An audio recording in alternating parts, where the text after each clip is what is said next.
because you're about to listen to The Sick Podcast with Tony Marinaro. No. It's with me, Matt Ohayon. The sickest Montreal Canadiens podcast. And now, a 24th Stanley Cup banner will hang from the rafters of the famous Forum in Montreal. The Canadiens win the Stanley Cup. Brought to you by Energy Transportation Group. Driven to be different. 8.6 beer. Intense by nature. And Locage. If the last time you went to Locage was when the Habs won the Cup, it's time you went back to Locage. It's gonna be sick. Italian through hammer in. It is Friday night in Montreal right now. It is 10:01. I'm Matt Ohayon, bringing you the Sick Podcast, brought to you by Energy Transportation Group. From warehousing, customs brokerage, and transportation consulting, Energy Transportation Group has you covered. We're also brought to you by 8.6 beer, intense by nature. The beer for those who follow their instinct and live their passions in order to make their mark. And the Montreal Canadiens made their mark this week in a bit of an interesting way. It started off very, very rough, not only for them, but for myself as well. I'll tell you about that a little bit later in the show when we talk World Cup. But now we are pleased to bring in, from dans les coulisses, Charles-Alexis Brisebois. Charles, how you doing? Hey, I'm going great. How are you? I'm doing just fine. I'm doing better than I was at the beginning of the week. And no, it's not because of the Canadiens 7-2 loss. I'll just give you a little bit of a preview right before the game, because I was at the game on Tuesday, which was very unfortunate for me, even more unfortunate because I was sitting with a Buffalo Sabres fan, was that I had broken a tooth right before the game. So we're back. We're at full strength, 28 teeth in the mouth instead of 27. We're good to go. So the Canadiens go 2-1 this week. Starts off with a rough 7-2 loss. I don't know about you, Shaw. Let's start there. I wasn't expecting a shellacking like that, but I wasn't expecting the greatest game for a couple reasons. One, because they were coming off that big emotional comeback win against the Philadelphia Flyers. And two, they just don't match up with Buffalo well. Yeah, exactly. Sometimes against Buffalo, it's not always easy. And it's a good point against Philadelphia because, they had such a great season. And what I want to remember about it is, at the beginning of the season, Martin St. Louis said, we have a lot of young players. It's great. And the beginning of the season is extraordinary. And like every player are going to their first time in the NHL. I want to see them on a Tuesday of December or something like that when the season is more normal. And the game in Buffalo was a normal game. It was a Tuesday. It was November. There was nothing exciting about it. The guys are used to playing the NHL. So it was good to see that, okay, maybe they can have like a reality check, and the way they bounce back after that, I think this is the most important thing for me from that week. Yeah, I agree with you, because that was a very, very impressive win against Columbus. And again, just a Wednesday night in Columbus, the way you put it about the Tuesday night game. Tuesday night at home against the Sabres. The Sabres were riding in, I think it was on an 8-game losing streak. They were angry. They wanted to win. And then the Habs get absolutely smacked. And then just the next night, short memory, kind of the best case scenario. You're on the road, right? You have no time to think about it. You just got to go out there and play hockey. And that's what they did. So today, they played earlier today, 3-2 shootout win in Chicago. Bit of an interesting game. I like the Habs through 40 minutes of play. Really like the Habs through 40 minutes of play. And then something happened. It must have been in the second intermission with the Blackhawks, because they just decided to wake up and they absolutely took over the game. Yeah, exactly. There's something about playing 60 minutes in the NHL. I think it comes back every year sometimes. And it was a tough week. I don't want to have excuses for the Habs, but they traveled to Columbus and then they traveled to Chicago, and maybe they had their mind to the rookie meal that's taking place like right now. I don't know what's about that, but they had to play that 60 minutes, and it cost them a regulation win. They had to go Mhm. through overtime, which was really exciting in the end. But they should have been able to finish that game in 60 minutes for sure. The way the guys were playing during the first 40 minutes, the way Samuel Montembeault was playing too, they deserved to win in regular. But third period happens, and a hockey game is 60 minutes. It's a classic for a reason. Exactly. And, just for those who may, just to refresh your memories, for those watching and listening, if you don't remember, Joel Edmondson pinched in the first period very early on, took a nice pass from Sean Monahan. He scores into the first period. In the second period, Caleb Jones takes advantage of a terrible Brendan Gallagher giveaway. And, tic-tac-toe, one way, there it goes. And it's 1-1 off the stick of Caleb Jones in the second. But the Canadiens come back on the power play, and who else but the captain, Nick Suzuki, from his spot. We'll talk about his spot in a second. Just about a minute and a half later, Taylor Radish on the power play in the third period, near the end of the period, and then the Habs go 3 for 3 in the shootout. Kirby Dach with that incredible celebration on the game-clinching goal. So I want to talk about Nick Suzuki because, again, just another great performance. 200-foot performance from the captain, and this is becoming the norm. He scored his 12th goal this season. Now, the part that I want to talk about is, we're calling that his spot. Us in the media and everyone watching the Canadiens fans are calling that circle his spot. But how come we don't see him take advantage of that spot as often as he should? Yeah, maybe he should a little bit more, and I think he's gonna have to do it because every player has his spot, and we know when we think of a spot, we think of Cole Caulfield because he's a goal scorer and because he always finds a way to be alone in that spot. And Nick Suzuki has to work on that, because every time he shoots from there, he has a great shot, Nick Suzuki, and we tend to forget about it because there's like I will call it the Cole Caulfield effect, the fact that he plays with a pure goal scorer. We think more of this of Nick Suzuki as a passer, but he has 12. He has 12 goals. He is really impressive, and I think he needs to work on that one because every time he can shoot like that, he gives a chance from the Montreal Canadiens, and I think that's really, really important for that team. Well, especially because the power play has been, it started off obviously terrible at the beginning of the season. I think they were 0 for 15, 0 for 14, whatever it may have been. And then, it kind of got going, and now it's in this streaky phase where some games it works, some games it doesn't. And more often than not, in the games that it doesn't, I find they're overcompensating with the Cole Caulfield effect that you mentioned.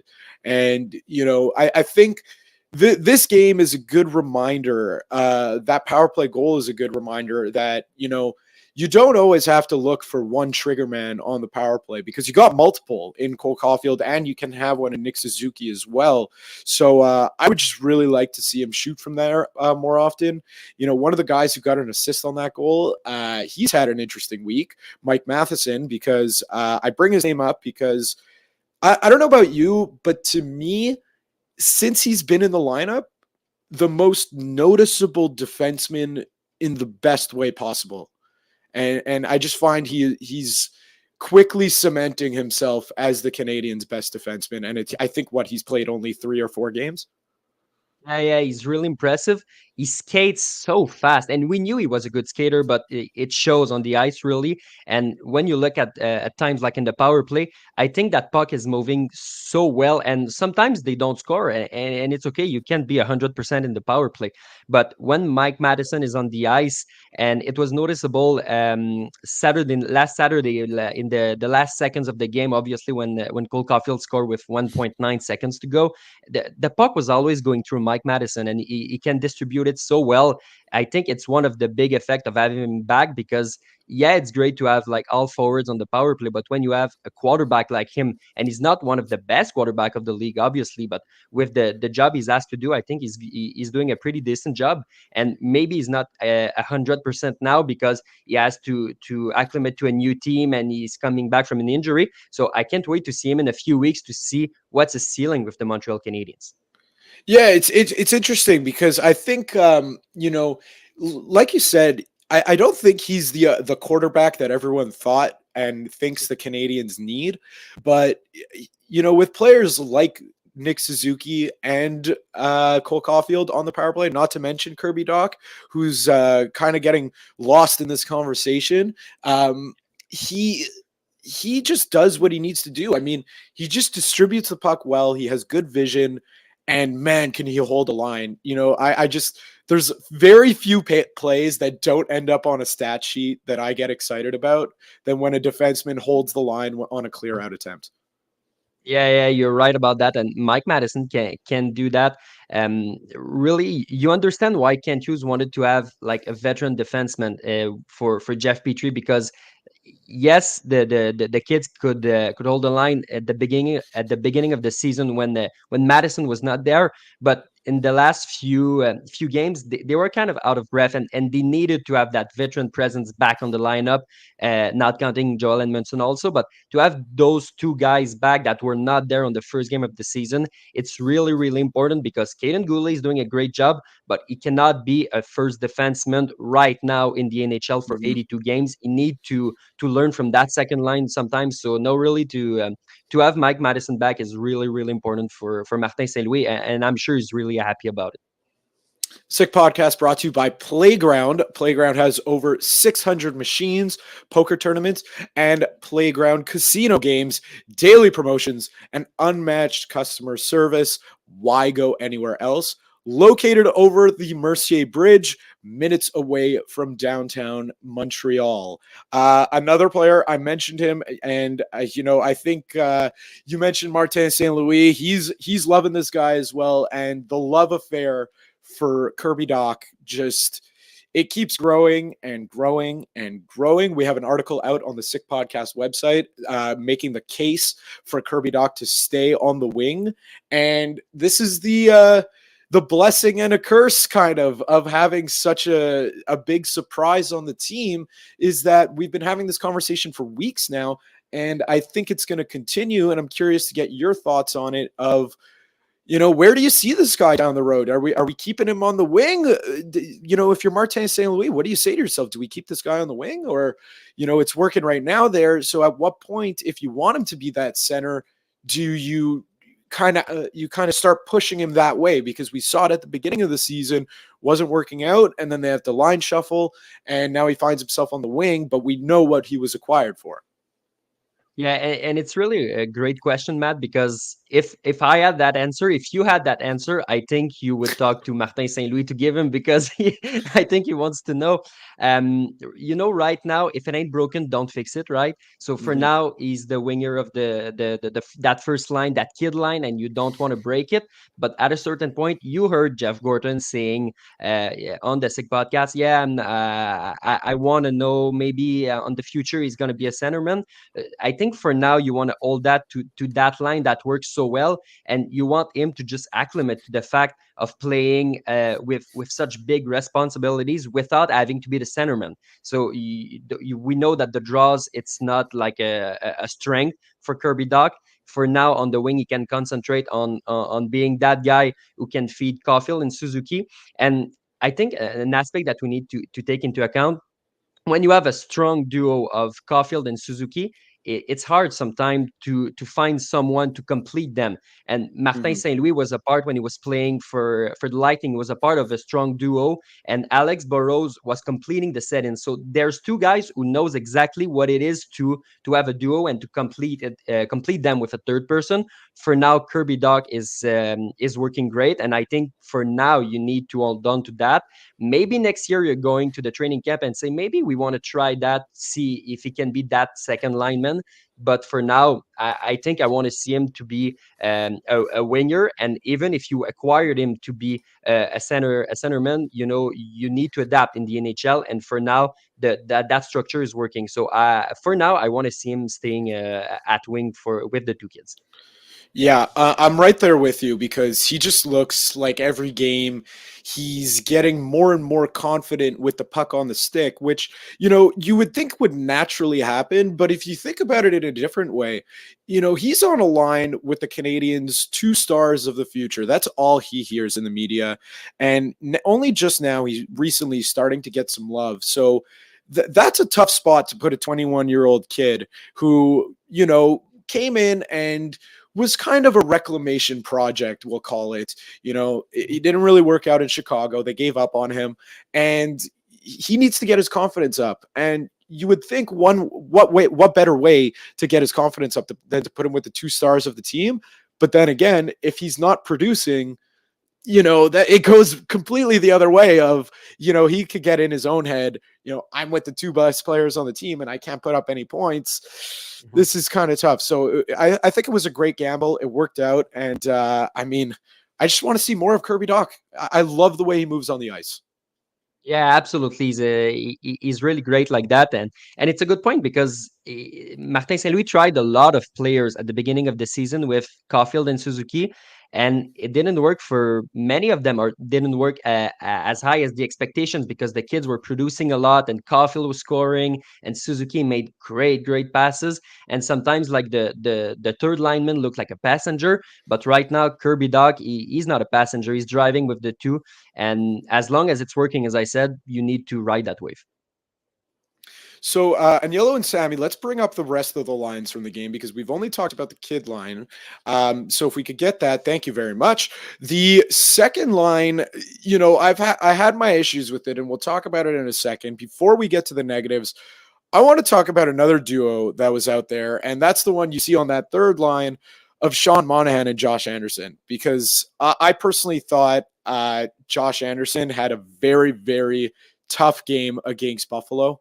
I think he had an okay game, a better comeback against his former team in Columbus.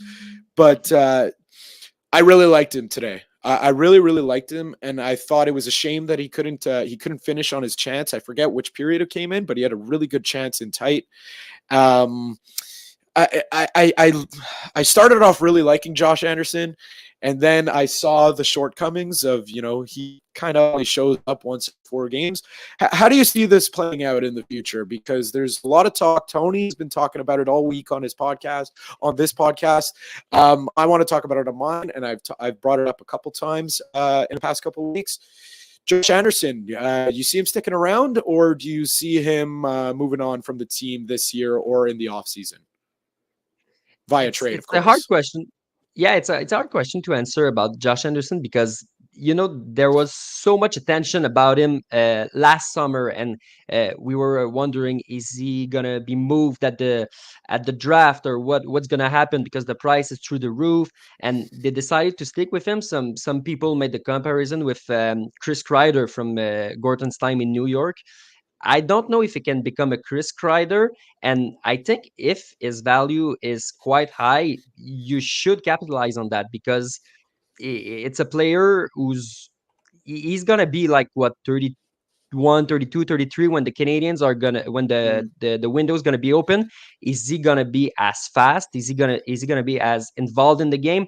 That's questions I'm wondering about because right now the Canadiens are not looking for the Stanley Cup. Maybe he can help another team who's gonna be willing to pay the price. So I think if the price is good, I'd be willing to move on from Josh Anderson. That being said, even if he's not like he's tricky. You talked about it. He plays one game out of 2, 3, 4, whatever the name you want to put on it. Even if he's a little bit streaky, I think he brings a lot of value to that team. And if the Habs are not like winning the cup in the next few years, they still can make the playoffs. And in the playoffs, he had a great impact. If you talk about the 2019 playoffs when he was with the Blue Jackets, talk to Steve Eisenman about how he hated to be against Josh Anderson. So there's value to keep him, but I think if the price is fair, and we know how Kent Hughes wants to maximize the value of his players, so if the price is fair, I think you can move on from a guy like Josh Anderson and free a lot of money to give to the young guys who are going to be commanding some money in the future. Yeah, I definitely agree, and I think you're right. I don't think, and there's no reason to think that Kent Hughes would sell any of his players short at this point because we've just been seeing him, working absolute magic at given last deadline, the off season, at the draft. It's just been incredible to watch him and Jeff Gorton just operate as a duo. It's been really great. Last positive or last two positives, I'm going to say, because we're talking trade chips, so I'm going to throw his name out there. I mean, I just love Sean Monahan. He's the second part of that duo, and before that Buffalo game, it's funny because he was probably the only one who had a good game in that one, and. Mhm. Before that game, I don't know how many games it had been since he had really made a mark. He may have gotten a point here or there, but just kind of invisible on the ice. And you think, oh, it was just a hot start, and they're not going to get too much for him at the deadline. But now this guy, I mean, you got to think the sky's the limit with his value at this point because a bit of a cold period. Then he comes out of the gates. He scores that great individual effort goal against Buffalo. 2 more assists in this games. Next thing you know, he's up to 14 points on the season. Yeah, he's really a great player, and we're starting to see the player that he was in Calgary when he was not injured. And I think it's excellent for the Canadians because if you want to move him for a first pick, if you have that price, you can have that option. And if you want to stick around and he's willing to accept a good price, you can keep him and make it a part of the future because when he is healthy, it's really great to see him. And the fact that I love about him is like at the beginning of the season, he was playing with Kirby Dach and he was playing on the wing, but he was taking the draws because Dach is not good on that part of the play. And then they moved Dach to somewhere else and they put him with Josh Anderson and he's producing with Josh Anderson. And he can produce with almost anybody on that team. You can put him on the wing, you can put him at the center. It's not important for him. So I think it's a great tool to have for Martin St. Louis. And I really, really, really think he enjoys coaching a guy like that because we call him boring Monahan, but the boring part is kind of good for a coach because he never complains about anything. He just goes out there and does his job. So I think it's a good tool for St. Louis. That was a good Twitter account back in the day when that was I think it was 3 years Yeah, into his career in Calgary. yeah, That was quite the Twitter account. That was pretty funny. yeah. Let's head over to the last positive of the night, the week, the afternoon, whatever you want to call it. Samuel Montembeault. I mean, what a season this guy's having, and everyone thought he was gonna be the 1B to Jake Allen's 1A, but it hasn't been the greatest of seasons for Jake Allen. Even forget about those 3 opening goals against Buffalo. It didn't seem like he was settled in his net that game, and that's really been the story for the season as a whole. He's put together some good performances, but nothing really up to expectation. Are we getting to the point where Samuel Montembeault is becoming the 1A, or does Jake Allen still kind of have that veteran respect factor where we're going to call it riding the hot hand?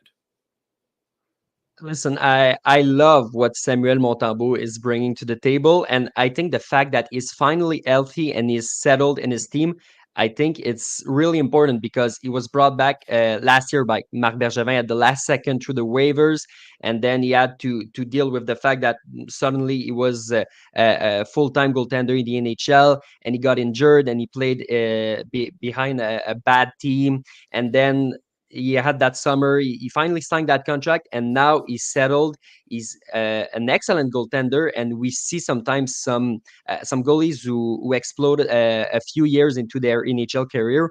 Maybe it's that type of season for Samuel Montembeault. Who knows? But I think when you talk about his playing time, I'm not sure if I want to see him be the number one right now because it's a lot of responsibility, but I want the plan to be around him.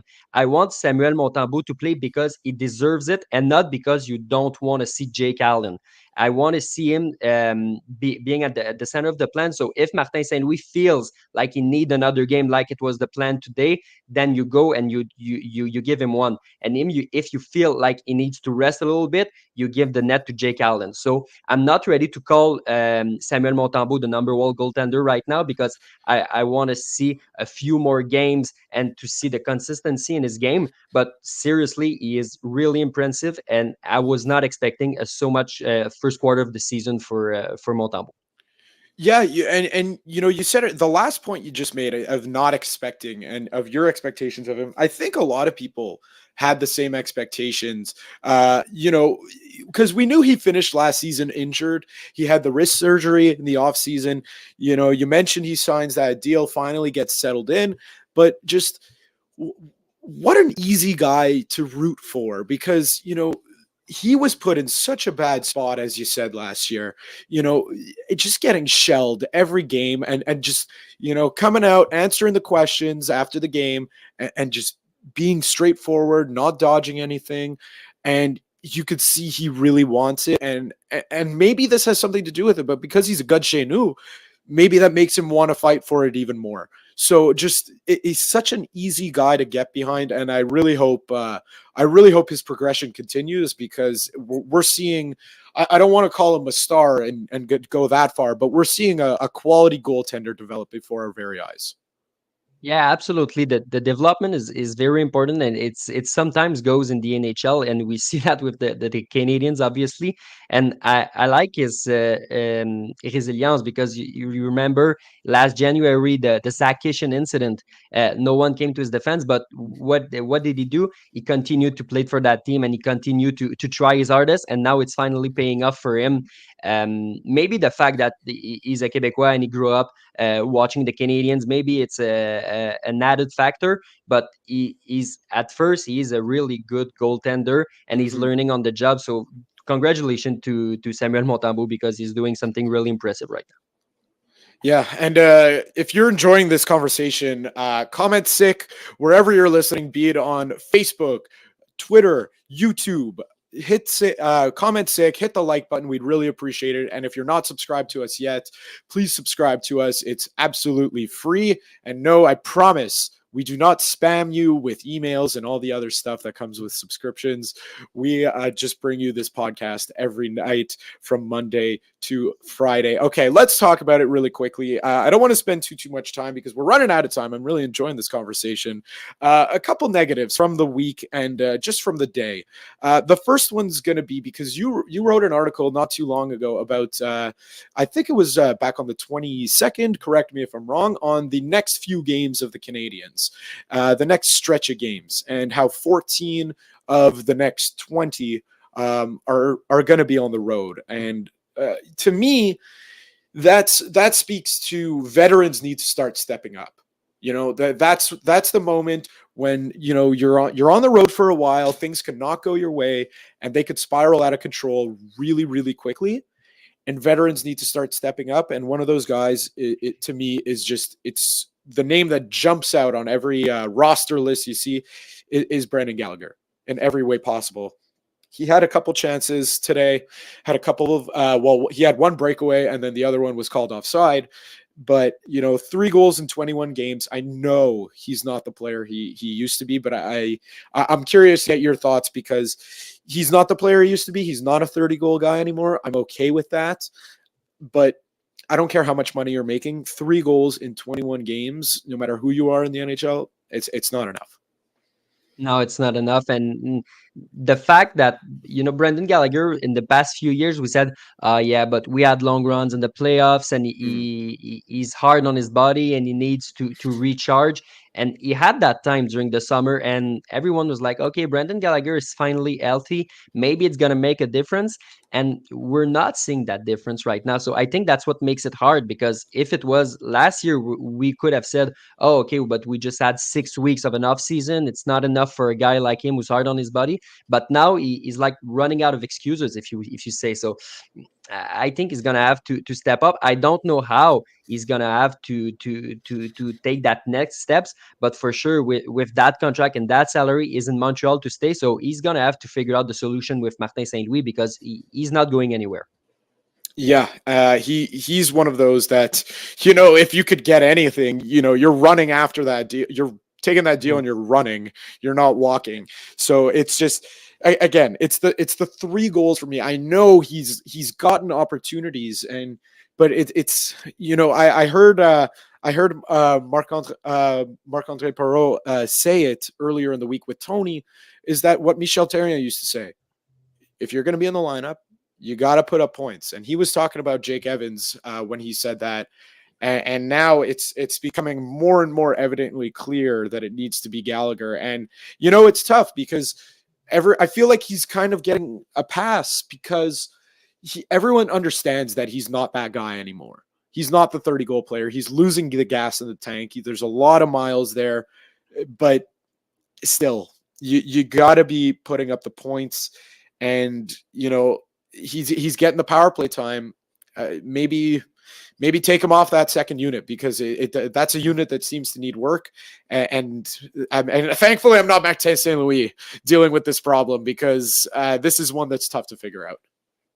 Yeah, completely. And we don't want to always bring it back to the salary, but at 6.5, you need to have some production, because if you're not producing at 2.5, it's okay because you can go get guys at 6, 6.5, 7 that are going to produce. But if your 6.5 guy is not producing, it's now that you have to find solution to save money somewhere else, to add impact players. And maybe it's going to push Josh Anderson out of the team, because now you need that 5.5 to compensate for the fact that Gallagher is not working. So it really is a puzzle for Kent Hughes, because as I said, you're not going to have anything. And I'm sure he doesn't want to retain salary on a 5 years contract, because it would not be fair for the future of the team. So really, you need that guy with an A on his shirt to start producing sooner than later. And the same cannot be said about you, Charles-Alexis, because you are producing great content all the time at Dans les Coulisses. Tell us a little bit about your work. Just before I let you go, where can we find all your stuff? You can go on at Charles-Alexis on Twitter to follow me. You can go on danslescoulisses.com to read about it, and you can listen to BPM Sport to listen to some chronics. And I have a baseball show on the weekend on BPM Sport, so you can listen to me out there. So a few ways to reach me. Unbelievable. Okay, perfect. So if I want those Aaron Judge updates of where he's going, you're the guy to listen to on the weekends. Charles-Alexis, thank you very much for joining us on this Friday night, and enjoy the weekend. Yeah, thank you very much. That was Charles-Alexis with our Habs Talk, the Sick Podcast. The Sick Podcast with Tony Marinaro and Matt Ohayon. Test cam equipment is supplied by Ericsson Audio, the choice of musicians, engineers, and broadcast professionals. It's Friday. Thank God it's football. TGIF. Thank God it's Friday. It's also football with Matt Ohayon. Burrow hooks a pass, wide open, Chase, touchdown, Bengals. We had him last week to talk about bets. This week, we're going to do that also. Of course, we're going to do that. I'm the other guy. That's what I do. I talk about football bets because that's what I love to do. But we had him last week to talk bets. Going to be an extended segment this week. We loved him so much last week. We're going to bring him on for longer. Cash from Run My Bets. Cash, how you doing? I'm doing good, man. I'm excited to talk bets. Excited to go over the slate with you, man. We had a great week with the Cowboys. It was super fun. Oh, yeah. We're going to do it again. Oh, yeah, we did. Yeah, you talked me into that Cowboys bet last week, and I talked you into the Bengals bet. That was a very lucrative parlay for myself. All right. I mean, I guess you're wearing the hat. Let's start there. New Orleans heading over to San Francisco. San Francisco 9-point favorites on most books. Interesting game because I really don't like New Orleans, but high point spreads always scare the crap out of me. So what's your read on this one? Yeah, San Francisco, they're really good. They might be the second best team just on a neutral field point spread wise. I probably have Kansas City and then I have San Francisco. So the price looks pretty big, but I'm not afraid to lay it. New Orleans has trouble moving the ball right now. They've got issues everywhere. Their quarterback situation has been a bit of a mess. They just lost to the Steelers recently. I'm looking to fade the Saints and get on the 49ers. Don't slam them. Don't hammer them. It's not going to be one of my bigger plays of the week, but I'm looking here. The line it's been hit all week. It was 7.5, 8.5, and now it's 9.5. I think this thing's going to go to 10, guys. It's better if you want to bet this game earlier rather than later. I think that's going to benefit you a lot. Get the 9.5. I think they're going to win by double digits. We just saw what they did to the Cardinals in division rival game. And the team, too, they're getting really healthy. A lot of their injuries, a lot of the guys that were out, they're getting back. It looks like Armstead's not going to go this week, probably next week, but no key injuries like they were last year. I'm buying on the 49ers. I'm buying on them to win the division. I'm buying on them to win the conference, and I'm buying on them to win the Super Bowl. Wow. I love it because I really like the 49ers. The only part of that little buy segment you just mentioned was the Super Bowl because it's going to be my Cincinnati Bengals, I believe. But, you talked about getting in on lines early. And because really, and I know you mentioned last week that you were going to be on the Tennessee Titans.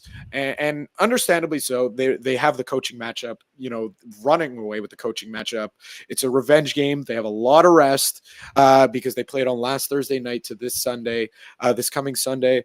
I get it. But in my good conscience, I can't bet against my Bengals, but I caught a couple lines early and just for kind of a PSA that I want us to put there that whenever the lines do come out, if you feel really good about a line, it's good to jump on it right away, especially with unknowns out there, because I felt good about the Bengals being 1.5 point favorites, and now they're 3 favorites. News of Chase being back. So I slammed that with a parlayed with the Jets before all the Justin Fields news started to really develop, and I got them at 4 as well. They're up to 6. So just that could be the importance of just hammering lines early and often right as they come out. Yeah, it's very crucial. Like a lot of these lines, like you just mentioned, you could have gotten the Bengals 1.5. They're 3 now, and this line's actually moving in my direction. I really like the Titans. I'm going to take a big stance on the Titans. Mm-hmm. They're going to be in teasers. They're going to be on money line parlays, and I'm going to have them +3 probably as my biggest bet of the week, just like the Cowboys last week. Not as big as the Cowboys, but I really, really like the Titans. Catching 3 at home. Basically, what this tells me is that the Bengals on a neutral field are what, a 4.5, a 5-point favorite over the Titans, and maybe a 7.5 point favorite over the Titans at home. I can't buy that narrative. I can't buy that number. Mm-hmm. I think the Titans are being undervalued like they have been all season. I don't think I would have been as strong on them as I would have been. But what I saw in that Packers game, I really liked. I saw a healthy Ryan Tannehill distributing the ball. I saw them running the ball. They looked really good on defense as well. I think it's going to be a tight scoring game. If you want the under, I like the under as well. Give me the Titans. I'm going to take them everywhere. I'm going to have them tied up in all kinds of stuff this weekend. Yeah, and that's fair. And again, I get it because I talk bets during the work week once a week. I get a call from my buddy Matheson, and we talk bets. We look at the board, and I told him because and it's great that I have you on because really, I'm not really confident about anything out there on the board this week, and I didn't want to force it, but I said to him, I go, I'm going to take the Bengals -1.5. I cannot in good conscience tell you to do the same. And it's for all those reasons you laid out. I mean, it's just the Titans are a very good team. They get disrespected. But just from the Bengals' perspective, after they beat Carolina heading into their bye week, Zach Taylor said at 5-4, it's in our hands. And he's right because the Bengals' schedule is a tough one. They are playing teams – all the teams that they're playing down the stretch are over 500 in the hunt for playoff positioning, except for the Cleveland Browns, who have their number. So if you look at the next 2 weeks, the Bengals are playing this week against Tennessee, and then they got a really good Kansas City team coming to town the following week. And they can ill afford to lose 2 games in a row right now at this point in the playoff race. That's the only reason why I'm taking them this week is because I know they're going to lose one of those games. Yeah. And if they're going to lose one, it would make more sense for them to lose against Kansas City. So I mentioned go ahead. No, go ahead. Matt, the Bengals really scare me these upcoming weeks because it's not only big games against good teams. It's 2 playoff revenge games back to back, right? You got the Titans who lost outright to them last year, who should not have lost that game, guys. Let's be honest. The Titans should have won. If you looked at the box score of that game, Titans should have probably came away double-digit victors in that game. They sacked Burrow 9 times, and then the Bengals go on and they beat the Chiefs, right? Well, the Chiefs probably thought they were going to have a second Super Bowl for Patrick Mahomes. watch out for the Bengals these next 2 weeks. If you're looking at betting the Bengals to win the Super Bowl, I don't actually think it's a bad bet. Wait 2 weeks, you'll get a better price on the number. I promise you. I'm right there with you. And, you wait 2 weeks, and then they got big games coming up down the stretch against teams like the Bills, the Patriots.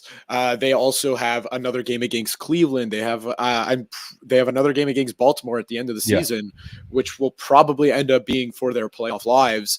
These are the games that, should they lose the next 2 weeks, which a lot of people are expecting them to, they're going to be undervalued immensely down the stretch. So it'd be a great time to bet on them. So I mentioned to you that I'm really, I looked down this board and I said, wow, I really don't know what to do this week. What are some games that jump out at you that have interesting betting perspectives? Not only just the line, but maybe even player props. So there's one game that really sticks out to me, and it's Kansas City minus 15.5. And this number has skyrocketed. It was 12.5, and it went to 13.5, and it's now 15.5.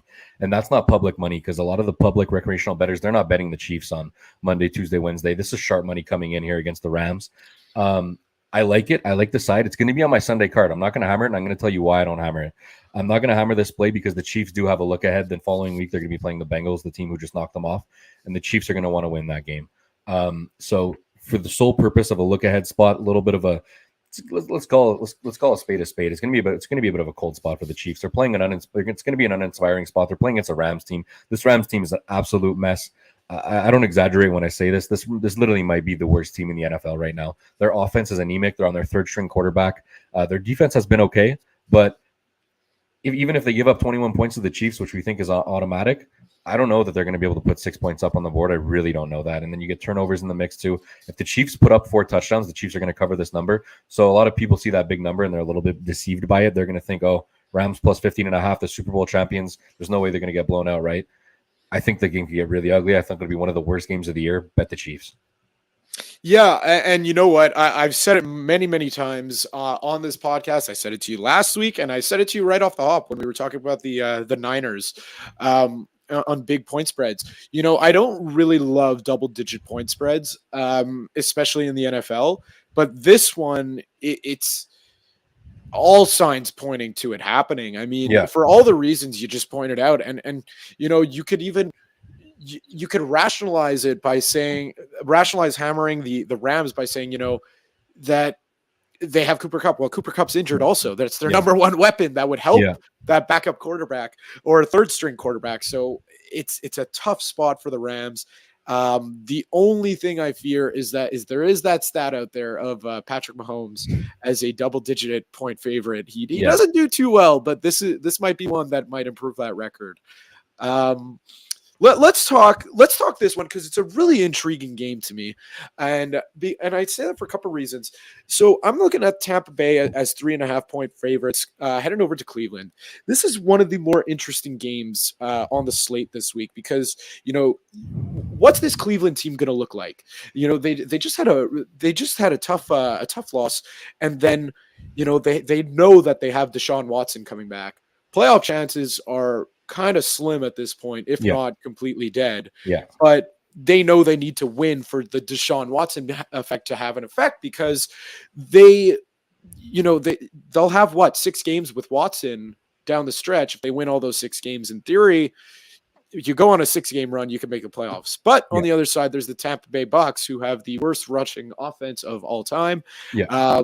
But they're getting it done. It's a very, very intriguing matchup to me. Yeah, this is a total stay away from me, man. I'm not going to be involved in this game whatsoever. Maybe if the Browns get to 4.5, you could see me on the side with the Browns. It's Tom Brady coming off a bye. The Bucs started to get their stuff together, but if you look at their last 2 wins, the Rams are awful. Like I said, the Rams might be the worst team in the league, and they almost beat the Bucs, right? If not for some Brady magic in the last 40 seconds, they would have lost that game. And then you look at the Seattle game, and the Bucs dominated a large portion of that game. But look how it ended, man. If there was 10 more minutes on the clock, the Seahawks would have won that game. So the Bucs scare me, and I think the Bucs are a little overvalued, and I want to fade the Bucs a little bit, but I'm not going to be taking this Browns team. They looked great in the first 10 minutes against Buffalo last week, and that's all they looked good for. They got Deshaun Watson coming in soon. Jacoby Brissett knows he's going to be done here. Any minute he's going to be done. This game scares me a lot. I think there's a lot of randomness, a lot of variance in this game. I could see it going either way. I can see the Browns winning. I can see the Browns keeping it close, and I can see Tampa blowing them out. So for that reason, it's boring, but I got to stay off this game. You're not going to find this game on my card. And I'm right there with you because I was because we bring you in as the expert, and I was just very interested to get your take because I had that feeling of the game, of like, wow, this is like, because that's what they say, as the season goes on, Vegas and the bookmakers just they know what they're doing at this point. It's really hard to find those spots where you could find that value spot. Another double-digit point spread in the this week. I kind of like it in a weird way. I'm not going to bet it, but I will touch that game by taking the over. But Houston going over to Miami. The over the line is set at 47 points. Yeah, I think Miami could get to 40 on their own in this game, which is why I'm going to go over on this one. But are you siding with Miami or Houston in this one? Look, like Matt, like you mentioned before, man, you called it. This slate is extremely tough. And I look at a game like this, and I can't get involved on the side or the total, and I'm going to tell you why. The Dolphins are 14-point favorites. I think the number is actually right where it's at. If it was 13.5, maybe I'd consider a Dolphins wager. The Dolphins look incredible. Tyreek Hill's on pace to have an all-time receiving season. The Dolphins are good. They're borderline elite. The Texans, I can't do it, man. I can't do it. Last week, the professionals were on them. The Sharps were on them. I like them. I took them at 3.5. They got absolutely blown out by a Washington team on a letdown. I can't do it. I can't lay 14 either. This game, it's scary, man. Look, if Houston actually looked pretty good against the New York Giants. They lost that game outright 2 weeks ago, but they outplayed them and they looked good. They beat them on yards per play, which is a really, really important stat. If Houston wouldn't have looked so good against the Giants, I probably would have been on the Dolphins. But then again, if they didn't look that good against the Giants, the point spread would be Lord knows what. So again, man, I have no look towards the total, and the total seems a little bit low in the Dolphins games. If I'm playing a Dolphins game, it's over or nothing. For me, the concern is the Dolphins could put up 35, but I think the Texans might only put up 10. Yeah, that's fair. Sorry if sorry for that pause. It's just that my internet cut out there for a second. Had a bit of a freak out there, but it's the 47.5. It's interesting to me because you said that that they could put up 35 and then it's just over and done with. But it's just the Dolphins defense is not one that I trust very much against really any team. So that's why that total jumped out to me, especially like you said in Dolphins games. When the game's in the 40s, that might be my new rule of thumb. Is just unless it's against the Broncos, I don't even know if they play down the stretch, but that'll be my rule of thumb. Just bet the over in that game. Speaking of the Broncos, I never thought I would see the day where they are in a pick'em against Carolina. I was tempted to take Carolina. Yeah, but there's just not enough. If they were catching points, in a pick'em, I just can't get myself to do it. But if they were catching points, I would have done it. But I also just can't bet confidently on the Denver Broncos. Yeah. Your thoughts? Yeah, you're right. On the side here, if you're going to bet this game, you got to take the Panthers, right? I see them at +1 across the board. If you want to get a 6-point teaser involved there, you can get them up to +7, and you can tie that in with all kinds of stuff. I mean, you could put that with the San Francisco. You could put that with the Eagles, get the Eagles down to a pick. I like the Panthers side. I missed out on the number. Truth be told, I missed out on the number. I would have taken them at 2.5. I would have teased them up from 2.5 to 8.5. Now that it's at 1, again, man, this is a really tough spot. If I had a free bet on this game, it would be Panthers. And I might see this on my Sunday slate. You never know. But at this point in time, there's no chance I'm not taking the Broncos. Absolutely no chance. It's Panthers or nothing for me. One thing, I like the total in this game. It's 36. It's probably the lowest total we've had all year. Here's the thing. Really, really high totals go over and really, really low totals go under. It's about a 62% trend in the NFL. When you see an abnormally high total over or an abnormally high under, low under, sorry, if you bet that side, a lot of times you're going to cash a ticket. There's a reason why these numbers are so exaggerated. 36, guys. It's too decent. Like the Carolina Panthers, their defense is whatever. It's okay. The Denver Broncos defense is elite and their offense is not, and the Panthers offense isn't. They got Sam Darnold going this week. It inspires a little bit of confidence in me. You know what? I can see myself taking a teaser on this game, actually. I think that's probably what I'm going to do on Sunday. I'm going to tease the Panthers, 6-point teaser. Panthers +7, get the 36 up to 43, under 43. I think that's a solid play. Something like that probably going to see a little bit of a ticket out of me for sure.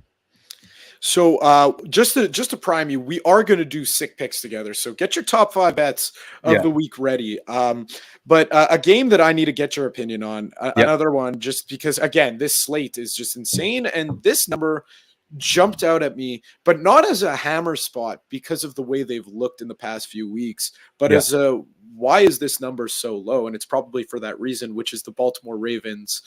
Only 3.5-point favorites against the Jacksonville Jaguars team. This is my favorite bet of the week. I absolutely love the Jaguars. The public's going to be all over the Ravens. The money's already come for the Ravens. But with that being said, the line moved down. Why'd the line move down? Because some wise guys, some sharp, some professionals came in with money on the Jaguars. Respected money has come in for the Jaguars +4. The number's down at 3.5. I loved it at +4. I still love it at 3.5. The Jaguars, listen to this. The Jaguars' point differential is +11. The Vikings, before yesterday's game, their point differential was -3, and they're 8-2. The Jaguars are 3-7. The Jaguars aren't as bad as everyone thinks they are. They're at home. They're catching 3.5 points. The Ravens offense has been struggling. I told everyone to take the Ravens on a small play last week. They won by 10. Unfortunately, they didn't get there, but it was against an anemic Panthers team. I'm not going to say they almost lost, but they should have covered that number. Watch out. I think I'm going to sprinkle a little bit on the Jaguars money line. I'm big on the Ravens this year. I was last year too. I'm not as big on the Jaguars. And look, here's the truth. The Jaguars, all they've done all year is burn my money. I'm going to bet on them again this week. It's going to be my favorite play. I think the number is a little bit big. Give me the Jaguars on the money line. Give me on the spread. Joes are going to be on the Ravens. Pros will be on the Jaguars. I promise you. I think the Jaguars are going to cash this field goal game. You know what? I'm very happy you said that for a couple of reasons, because that friend that I mentioned that we talk football every week, earlier in the season, I was big on the Seahawks and I was taking advantage and I was cashing tickets on the Seahawks. He was big on the Jaguars and just burning money every week on the Jaguars. I'm sure he was thinking about that play. Couldn't bring himself to do it, but I'm sure after hearing that, Mason, I know you're going to take the Jaguars. And hey, I might even join you.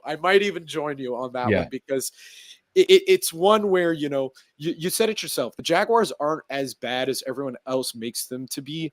I feel like a lot of that is past reputation and just, man, they're able to move the ball this year. And really that's all that matters, because if you're able to move the ball, eventually the points are going to come. And, Trevor Lawrence has looked okay this year, but his weapons are the ones that are really, really making me raise my eyebrows, and Christian Kirk and Travis Etienne in the past couple of weeks. I agree with you. I like the Jaguars, man. If Trevor Lawrence has an issue, he turns the ball over in the red zone a lot, and he's killed them so many games this year, turning the ball over on the 1 yard, 2-yard line. If he doesn't do that this game, they'll win. They'll cover the game. I'm not going to tell you they're going to win, but they'll cover. If he doesn't make huge mistakes, they'll be okay. So the next one that's jumping out at me, because I hate the team that they are playing against. I think they're just an awful, awful football team. We talked about them earlier when you mentioned the San Francisco 49ers, division rivals. We have the LA Chargers as 3-point favorites going over to Arizona. I mean, listen, this, to me, it's the classic spot where both of these teams hate winning football games. They love finding ways to lose. So it's 3 points flat. I mean, I might just take it down I might buy the half point and put the Chargers at 2.5.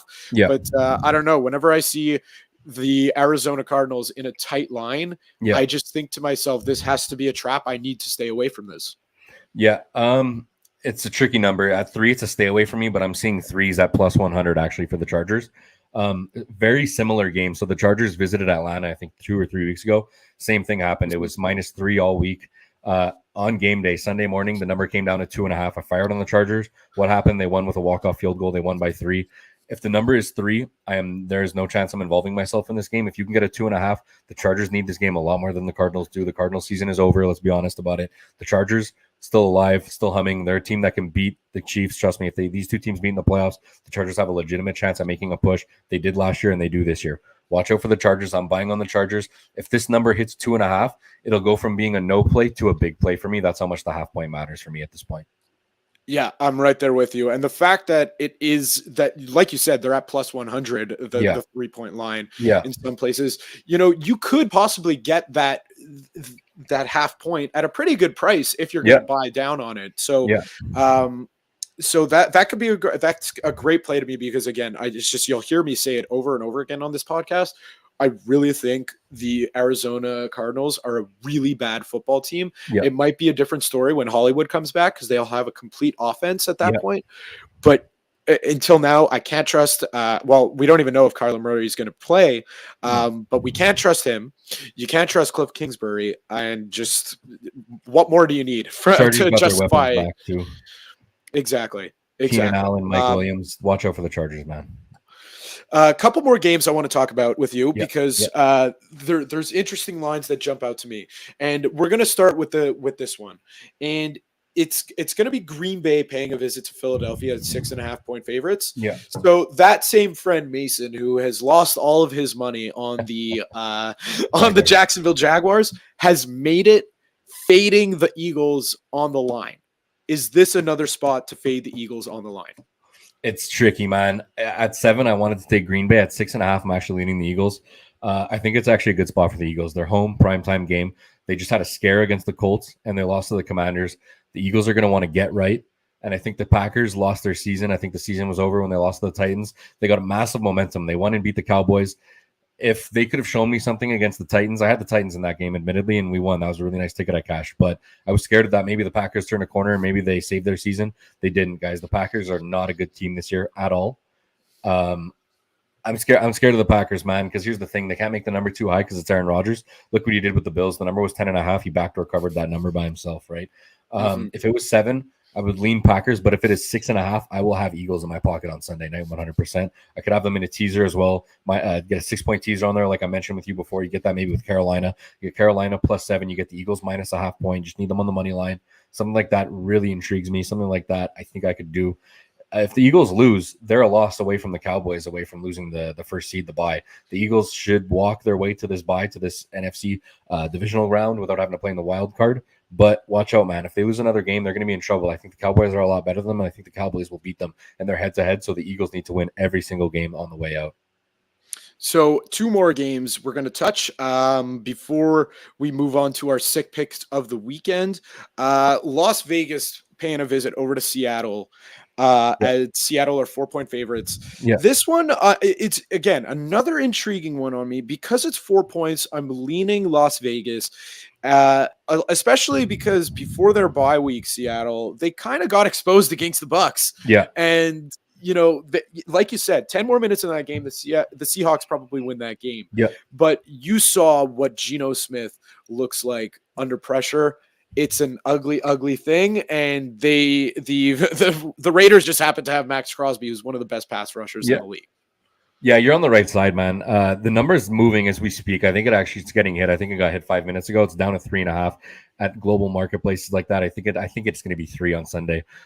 So just the fact that you said you like the 4. Well, it looks like the 4s are disappearing. I don't think they're going to be there tomorrow morning. If you're watching live and you want the Raiders, take them now. I don't mind to play on the Raiders. They're probably going to see my card on Sunday. If they're at 3, they will not. But at 3.5, I'm going to bet them personally. On Sunday, come Sunday, what card are my clients going to get? If it's a 3.5, they will see Raiders in my pocket. The Raiders are actually a team I'm looking to buy on a little bit. The market's extremely low on them. They just beat the Denver Broncos in an awful game. That was a hard game to watch, but they got it done in overtime. Watch out for the Raiders, man. Look at their losses. They were up 17-0 on the Jaguars. They lost. They were up 17-6 on the Cardinals. They lost outright. They were up 17 points on the Chiefs. They lost that game.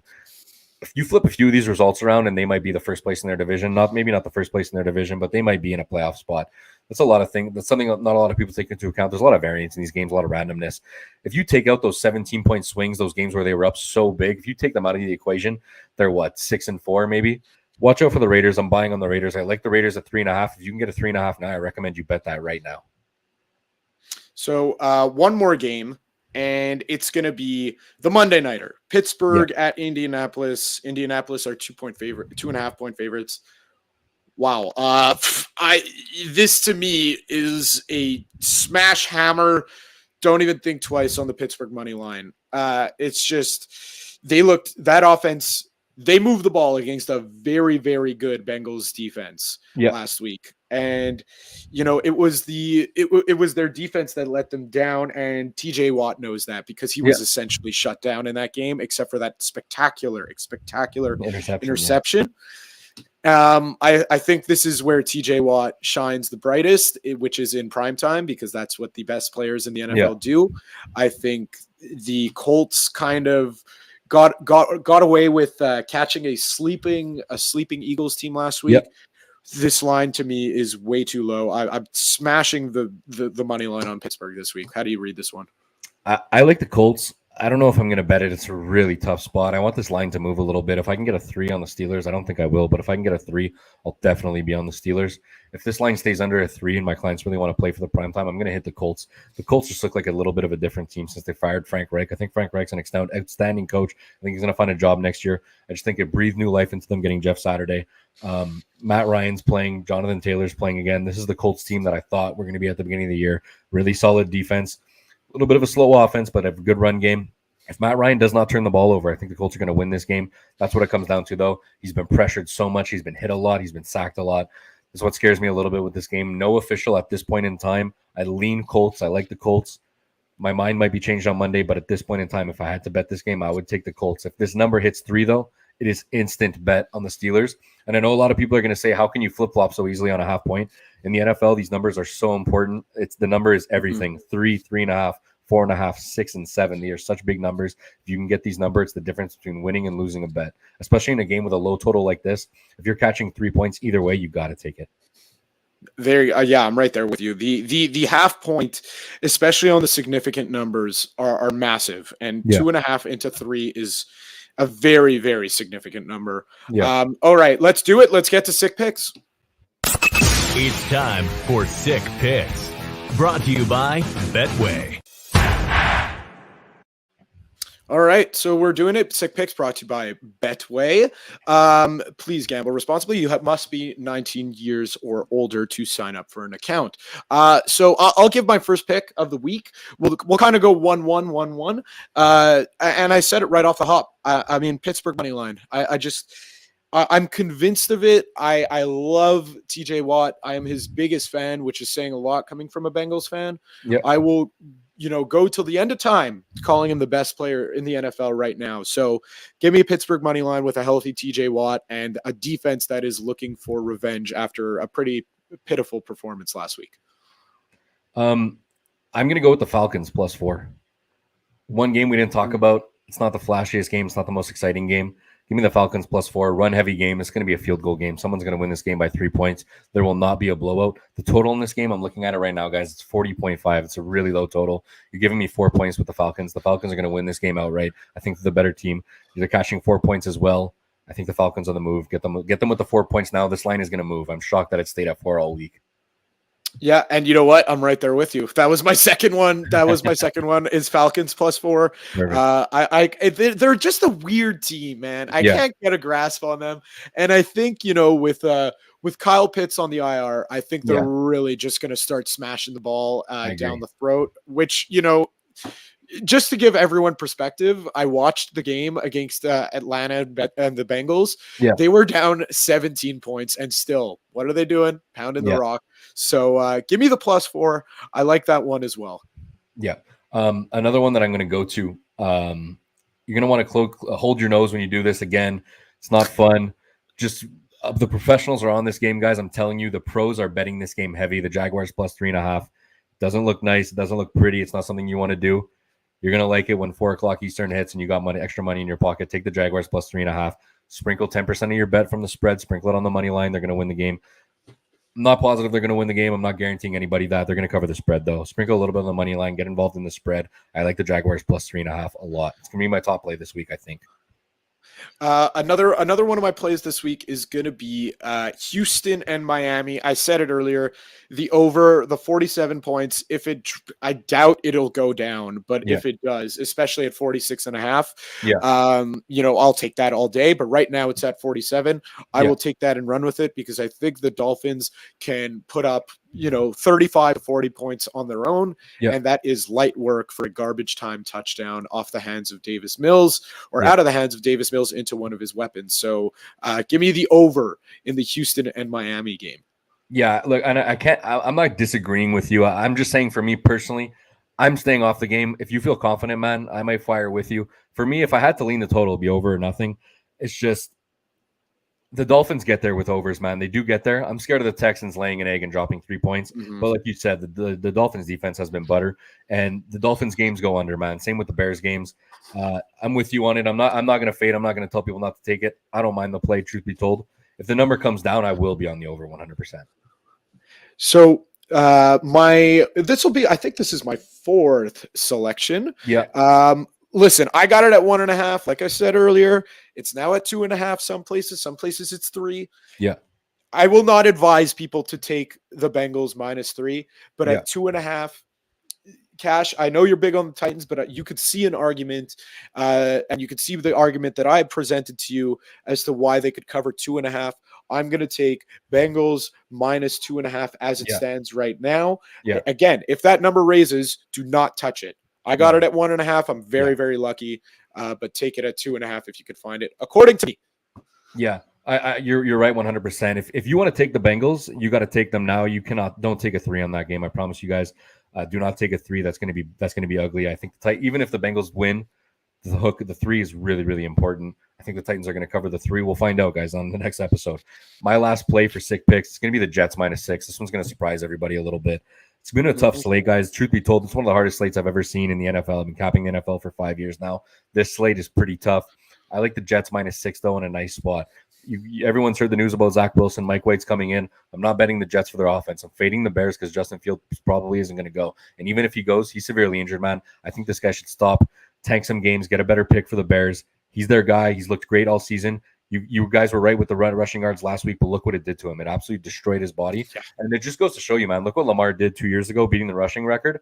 Justin Fields was on pace to have the all-time rushing record by a quarterback, right? And he probably would have gotten it, but with these injuries, I'm not so sure anymore. Fade the Bears. I don't know where their offense is going to come from without him. It's a huge number. Everybody's saying, oh my God, the Jets are 6-point favorites, guys. These are not the Jets of 2019, of 2020, of 2021. These are the new Jets. Great defense. Robert Saleh has them playing great. They're going to only put up 13 or 17 points, maybe 21 points. That's all they're going to need to cover this game, guys. I do not see the Bears getting the ball in the end zone without Justin Fields. And even if Justin Fields plays, you're going to get a discount on the number, and he's injured, man. He is not 100%. He's not even 70%. Yeah, I'm right there with you. The 6 points, it scared me. I'm thankful I got it at 4.5. Jets -4.5 seems like an absolute lock. 100%. I mean, 100%. There's no two ways about that one. Yeah. So for my last pick, some people might call it a cop-out. I call it a nice little bonus sprinkler on the top of your parlay. And it's going to be a Jeff Wilson Jr. Anytime touchdown. You know, Raheem Mostert also, I think he's questionable last I saw. He may be out, but I'm not expecting him to play in this game against the Houston Texans. Yeah. And I've been telling you guys all week, the Houston Texans have one of the worst run defenses I have ever seen in my entire life. Jeff Wilson Jr. will make his way into the end zone. The number as a standalone bet isn't great. I go by decimals, and I think I saw it at 1.57, which is pretty darn bad for a guy not, you know, whose name is not, it's not, his name isn't Derrick Henry, you know, so it's not the best number on someone like that. But considering the defense he's playing, I like Jeff Wilson Jr. to score and to make his way into the end zone. Yeah, man, I can't talk you off. If they're going to score 4 or 5 touchdowns at least, he's definitely going to be one of them. There you go. So, Cash, thank you very much. Enjoy the football on Sunday. Tell us about where we could find more of your stuff. Guys, message me on Instagram at RunMyBets. Shoot me a message. You can find me on Twitter. I'm not as active on Twitter. I'm very active on Instagram. Message me at RunMyBets. Shoot me a message. I'll send you a free card, whatever it is. Tell me you saw me on the podcast. Shoot me a DM, guys. All messages are welcome. Whether you like my picks, whether you hate them, whether you want to tell me you hate me, whatever you want to say, message me. I love it all. All right, Cash, enjoy the football on Sunday and have yourself a very fine weekend. You too, man. You too. All right, so we are not done yet. We have one more thing to go. It's time to go for gold. Go for gold. A daily World Cup report. Alfonso Davies keeps it himself. Goal! Presented by Bijouterie Bossy. Alfonso Davies. Go for Gold is brought to you by Bijouterie Bossy. Bijouterie Bossy has provided professional service and fine jewelry for over 30 years. Visit the store at 9640 Boulevard Saint-Michel in Montreal, Quebec. Post the code H1H5G6 or call them at 514-387-9528. 8. This was quite the day in the World Cup, especially for me, because for those of you who've been following Tony and followed him to this podcast, you've heard me work with him in the past, and you know that I am a massive England fan. That comes from, trips to England, and I'm a Manchester United fan. And so I always needed a team to cheer for because my lineage is Canadian through and through. So I cheer for England. And that game against the USA, if I can, I'm going to go in a little bit of a rant here. And I mean, because I'm sure there are other England supporters listening. And if not, you're probably an Italy supporter, in which case I'm sorry you didn't make the World Cup, but you're going to enjoy what I'm about to say, especially because you beat England in the Euros last year, which is I cannot get behind Gareth Southgate. This game ended 0-0. They were coming off of a 6-2 win against Iran. They go in against the USA, who is by all accounts, a very talented, young, fearless team, very similar to our Canada. And they are just, I don't get it. They were not dangerous. When they got their chances, they were very apprehensive with the ball, and just Harry Kane did not get what he needed from his supporting cast to put the ball in the net. And I say that because Harry Kane is not the player he once was, and he's got a bum foot. So you would think naturally that you're going to sub on Phil Foden when things are looking bleak offensively for you. You inject some life into that offense. No, they put in Jordan Henderson, who's a holding midfielder. I don't get it. Gareth Southgate. He Southgated the game. He saw that the USA was taking it to him. So he said, let's just not lose this game, which in tournament soccer, I guess it's fine because, they came away with a point. They did what they needed to do. They're still first in the group. That is fine. Anyways, rant over. Moving on. The game, probably the game of the day. You can make a case one of these two games. For me, it was the game between Iran and Wales. So Wales just looked atrocious in this game, but they hung around until I think it was the 85th minute when their goaltender decided to the WWE fans out there who are familiar with Sheamus, just give a brogue kick to an Iranian striker and get a red card. Now, Iran had chances all game this one, and they looked incredible, especially after the emotionalness of that national anthem that was played at the beginning, where you saw fans in the crowd crying because of the protests back home, and they were booing the anthem. Their own fans were booing and whistling the anthem. They came away off the two last kick of the game with a 2-0 win. So that's a big result for Iran, who lost big against England in match day 1. The other group that was playing today was Group A, Qatar, who by all accounts, they suck at soccer. I'm sorry for giving them to you last week in my sick picks. As an automatic winner against Ecuador, right after the first kick of the ball in that game, I said to myself, oh no, I'm in trouble. I'm about to lose a lot of money. They lost 3-1 to Senegal, and the Netherlands had a chance to qualify for the knockout round, and they fumbled the bag. They drew 1-1 to Ecuador as, Ener Valencia. He is right now, he's your golden boot leader, but I don't think it's going to stay that way, unfortunately, for the Ecuadorian, as he went down with an injury and had to leave the game on a stretcher. So look out, because the next match day in Group A is going to be crucial. I think it's still going to be the Netherlands who move on, and it's tough because Ecuador is in second place right now with 4 points, but Ener Valencia, who is their captain, who I mentioned before, who left that game, if he is unable to go with that knee injury, he scored all 6 of their last goals that Ecuador has scored. So I don't see a way that they would take that game against Senegal. So look for Netherlands and Senegal to move on, as my prediction. Tomorrow, a big slate of games. It is the marquee game. We'll start with that one. Is bring up the graphic, please. In yellow and sad. Thank you very much. So we'll start with the marquee game, with depending on who you cheer for, but I'm going to say it's this one, which is the 11 a.m. game between France and Denmark. France looked a little shaky in those first 5 minutes against Australia, and I thought to myself, Oh no, are we going to see another upset in this game when Australia went up 1-0? But no, we're not. We didn't see that upset, and now France plays a very stout defensive team in Denmark, who capitalize on their chances. I really like Denmark, but just how could you bet against France? They're going to look to build off that win against Australia. They want the automatic qualification. These are champions, your reigning champs. They're not going to fumble the bag on the opportunity to move on out of the knockouts. We'll talk about the 2:00 game, which is the other marquee matchup. Argentina against Mexico. Argentina, of course, coming off that very famous 2-1 loss to Saudi Arabia. Listen, I think Argentina will get this right. They just have too much quality not to.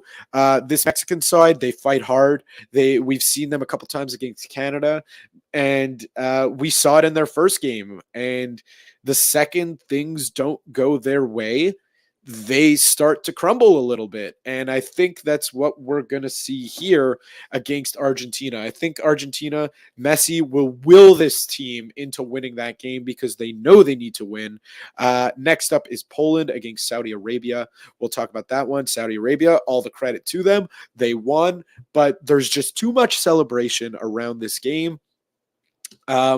Around that game against Argentina, of course, but how could you not? I mean, you're Saudi Arabia and you just beat Lionel Messi and Argentina. That was their tournament right there. There's reports of the players getting Rolls Royces and Rolexes, and they had a national holiday in Saudi Arabia after the win. I'm sorry. I think Poland is going to give you a little bit of a reality check, and you're going to finish where you're supposed to finish in this group. So look for Poland to win that game at 8 a.m.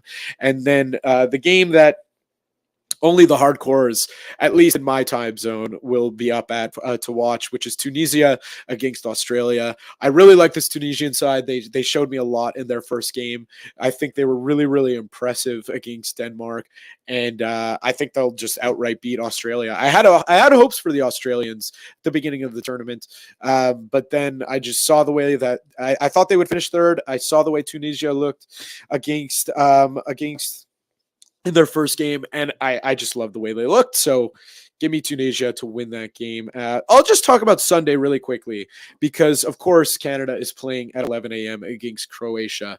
So I was talking to Sammy Agnello and Juliana during our pre-show meeting about this game, and Agnello asked me if I'm going to bet on Canada. I wanted to put it in my sick picks, but I didn't end up doing it. But I will give you, there is probably pretty good value on a double result of Canada or draw. So if you bet that, that means that if the game ends in a draw, you win the bet. If Canada wins, you win the bet. And I'm not going to go out on a limb and say Canada's going to win this game because they looked fantastic against Belgium. That was, they looked incredible and they dictated the pace of that game. But unfortunately, that's the thing about soccer. It is a ruthless sport that, at the end of the 90 minutes, it doesn't matter because it's all about the score. And in a tournament like this, you got to be able to move on mentally. It looks like they have, John Herdman, he said in his post game that they're going to go out there and F Croatia. Light a little bit of a fire under Croatia, but he did something smart. He took the attention off his team and he put it on him.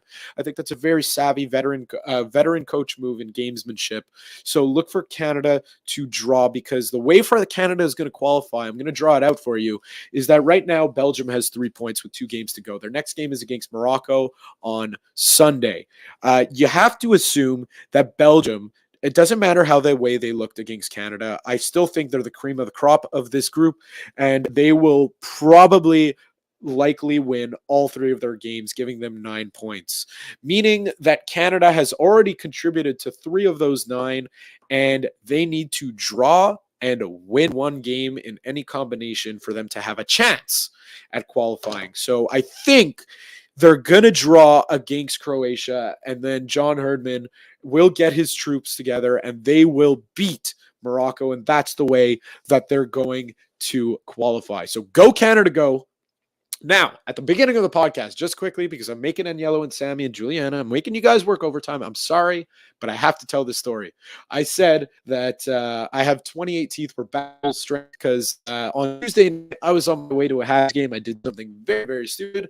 My front left tooth is a fake tooth, and that is because way back when I got hit in the face with a rock and had to get a fake tooth. So I'm on my way to the Canadiens game with my buddy Mason, who is the Sabres fan who loves betting on the Jaguars, and I'm opening a chocolate bar with my teeth because my hands are full, and my tooth just explodes. On the spot, I had 10 minutes before puck drop. I got no choice but to go to the game as a looking like a toothless maniac. So I'm on my way to the game. I watch the game. Of course, I run into every single person I know at the game and have to explain to them how much of an idiot I am for what happened. And the next day, I called my dentist, told him what happened. He said, no problem. We got time for you at 1:30. Canada playing at 2 completely slipped my mind. And, 1:30 at my dentist really means 1:40. So I was waiting in the waiting room for a bit longer than expected. Then finally I make it into the chair. The national anthems are going and I have my phone on full volume, but I'm lying at a 180-degree angle because I'm in the dentist chair getting my tooth worked on. And then, as the dentist is drilling into my mouth, I just hear, and it's a penalty for Canada. And I start making noises like, because I have a drill in my mouth and I'm just signaling to him to stop. And he said, stop me before if there's any pain. And he goes, oh, are you in pain? I go, no, I'm not in pain. There's a penalty for Canada. He goes, what are you talking about? What penalty? What Canada? I go, what do you mean? It's the World Cup. Are you not watching the World Cup right now? And you're not paying attention to any of this? This is the biggest moment in Canadian soccer history right now. And I made him stop drilling into my tooth, all to watch Alphonso Davies miss his penalty chance. So I just thought that was a funny story. But we're back at full strength, back with 28 teeth and ready to go. And I'll be ready to go next week. Tony will be ready to go on Monday. Thanks for listening, everyone. Have a great weekend. Peace. And that's a wrap. Hope you don't miss us too much until next time. Follow the Sick Podcast with Tony Marinaro on YouTube, Instagram, Facebook, Google Play, and Apple Podcasts. The Sick Podcast is brought to you by Energy Transportation Group, driven to be different, 8.6, intense by nature, and La Cage. If the last time you went to La Cage was when the Habs won the Cup, it's time you went back to La Cage. The menu will surprise you.